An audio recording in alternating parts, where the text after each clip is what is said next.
और क्या क्या चल रहा है आजकल गांव में? गाँव में बढ़िया चल रहा है।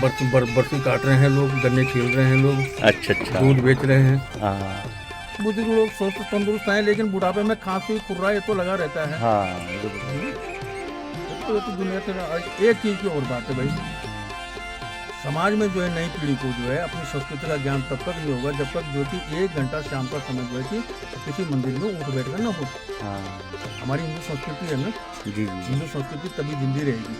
आजकल हम J4 अप्रैल B4 बोल के सिखा रहे हैं, हाँ, लेकिन और से तरह तक नहीं सिखा रहे।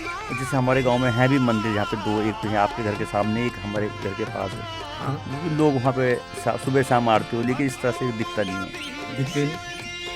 इस किस्म से आना चाहिए, जाना चाहिए, बच्चों के बीच में बैठना चाहिए, तो इसके लिए घर के गार्जियन को ही आगे आना पड़ेगा तभी। बुलाना चाहिए। चलो, बहुत अच्छा मैसेज दिया मामा जी ने कि हर बच्चे को मंदिर तक जरूर जाना चाहिए और हर गार्जियन को